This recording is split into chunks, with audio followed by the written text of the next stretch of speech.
यूरोपीय ईसाइयों द्वारा फिलिस्तीन के ईसाई स्थलों को मुसलमानों से आज़ाद कराने के लिए इसका निर्माण किया गया था।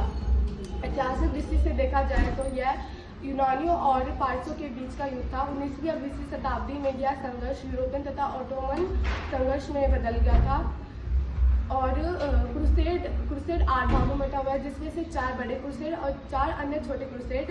4 अन्य छोटे क्रूसेड के बारे में बताओ। 4 छोटे क्रूसेड, 4 छोटे क्रूसेड 5वें क्रूसेड से शुरुआत होती है इसकी। 5वां क्रूसेड में पश्चिमी यूरोप द्वारा यरूशलेम को मुसलमानों से आज़ाद कराने के लिए यह क्रूसेड किया गया था। 6ठा क्रूसेड, यह क्रूसेड 5वें क्रूसेड के असफल होने के बाद किया गया था, लेकिन इसमें भी लड़ाई बहुत कम हुई थी।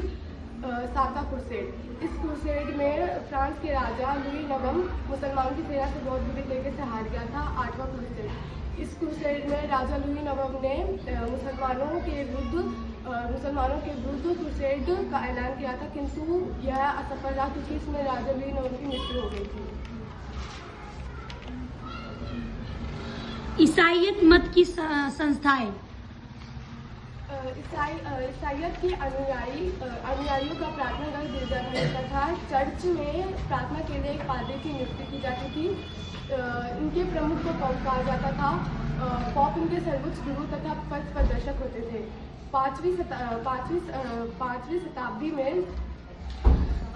रोमन साम्राज्य के पतन के बाद अराजकता काल में जनता ने अपनी सारी भूमि चर्च को दान में दे दी थी, जिससे गिरजाघर बड़े बड़े जागीरों के स्वामी हो गए थे और जिससे पॉप की शक्ति में बढ़ोतरी हुई थी। गिरजाघर की सारी संपत्ति पॉप का दायित्व था। ईसाईयत और इस्लाम में समानताएं। यहूदी, ईसाई और इस्लाम तीनों एक ही संप्रदाय माने जाते हैं। इन्हें अब्राही संप्रदाय भी कहा जाता है। इनकी मूल समानताएं निम्नलिखित है। तीनों का विश्वास है कि आत्मा का एक ही बार जन्म होता है। मृत्यु के बाद या तो इन्हें नर्क मिलता है या फिर इनको स्वर्ग मिलता है। तीनों का मानना है कि जब दुनिया का अंत हो जाएगा तो इन्हें या तो नर्क हमेशा के लिए मिलेगा या फिर स्वर्ग मिलेगा।